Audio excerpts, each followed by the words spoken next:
You only use 10% of your brain. This one's a blockbuster. The idea is that 90% of your brain is just sitting idle, waiting for some magic pill to unlock it. That's completely false. Brain scans show that we use virtually every part of our brain over the course of a day. Even when you're lounging around daydreaming, your brain is active. If 90% of our gray matter were useless, then damaging those areas shouldn't matter. But even a tiny brain injury can have major effects. In reality, our brain burns about 20% of our daily calories. Nature wouldn't maintain an organ that size and energy cost if we only needed a fraction of it. This myth likely came from a misunderstood quote or misinterpreted research from the early 20th century. Movies and self-help books repeated it, but it's totally untrue. You're already using your brain, and that's a good thing. People are either left-brained or right-brained. Have you ever taken a quiz that labeled you a left-brain person, logical, or right-brain person, creative? While certain functions are more dominant in one hemisphere, like language often being on the left, the two sides of your brain constantly communicate and collaborate. You use both sides of your brain for nearly every task. There's no real evidence that creative people only use their right hemisphere, or that logical thinkers only use their left. Brain imaging studies show no one-sided dominance lighting up consistently. The left vs right brain theory is a catchy metaphor, not a scientific fact. You're a whole-brained thinker, not split into two personalities. Opposites attract in relationships. It's a classic trope. The introvert falls for the extrovert, the neat freak loves the messmaker. But research shows that similarity is more predictive of long-term relationship satisfaction. Couples tend to match on things like values, personality traits, lifestyle preferences, and even sleeping habits. Sure, some differences can be complementary and exciting, but extreme opposites often lead to more conflict than connection. Studies show that partners who share core beliefs and communication styles tend to be happier and more stable over time. So, while opposites may attract in the short term, birds of a feather really do flock together when it comes to lasting love. Sugar makes kids hyper. Parents often brace for a sugar-fueled meltdown after birthday cake, but studies have consistently shown that sugar itself does not cause hyperactivity in children. In double-blind studies where neither kids nor parents knew who got sugar, there was no significant difference in behavior. What causes the energy spike? Usually the environment, parties, excitement, group play, not the sugar.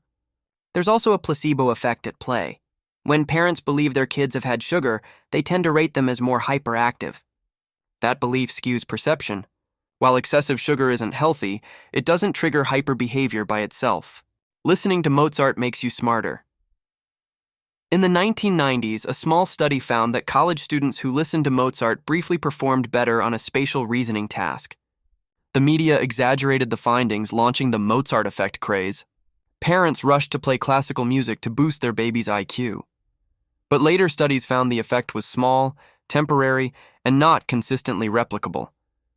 Listening to music may improve mood and focus temporarily, but it doesn't make you smarter.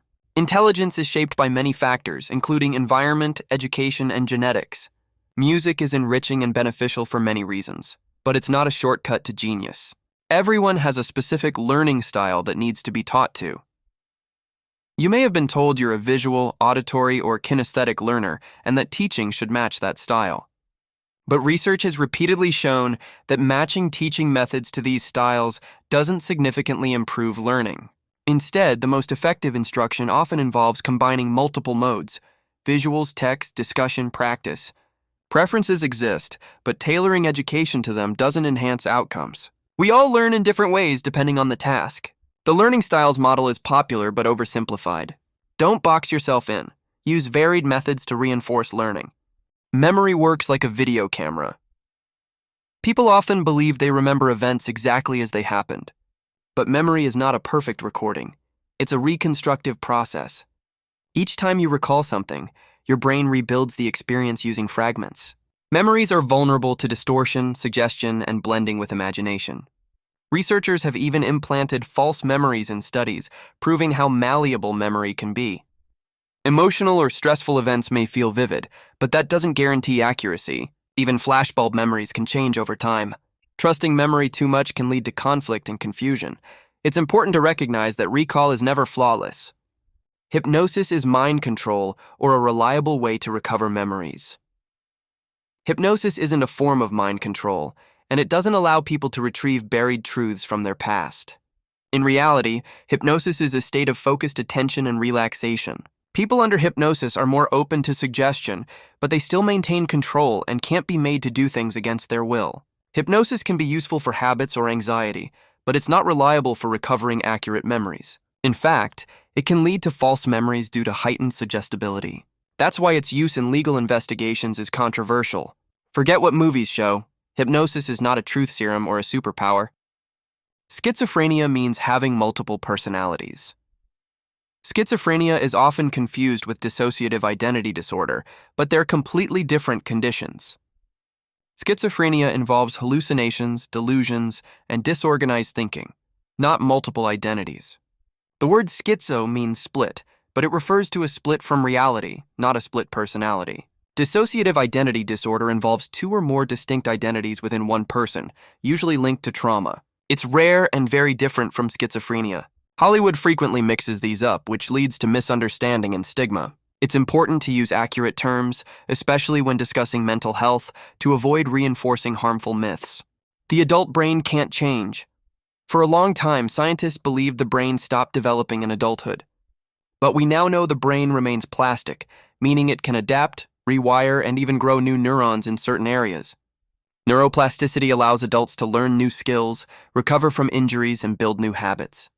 London taxi drivers, for example, show growth in brain areas related to navigation. Meditation can change brain regions related to attention and emotion. Even in older age, the brain can form new connections. You're never too old to learn or grow. Your brain just needs practice and patience. The full moon makes people go crazy. From werewolves to wild nights, the full moon is often blamed for strange behavior.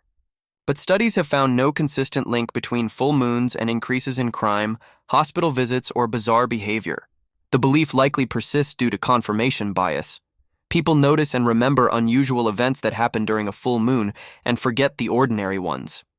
A few minor effects, like sleep disturbances, have been suggested, but overall the moon's influence on human behavior is negligible. The myth is more folklore than fact. The moon is beautiful, but it doesn't control our minds. Humans have only 5 senses. Sight, hearing, smell, taste, and touch are the classic 5 senses, but humans have many more. These include proprioception, body awareness, equilibrioception, balance, nociception, pain, thermoception, temperature, and interoception, internal sensations like hunger and thirst. Depending on how you define a sense, we may have up to 14 or more. The 5-sense model comes from Aristotle, but modern neuroscience has expanded our understanding. These extra senses help us move, navigate, and stay alive. We're far more sensory than we've been taught. Your brain is constantly processing data from a wide array of systems to make sense of the world.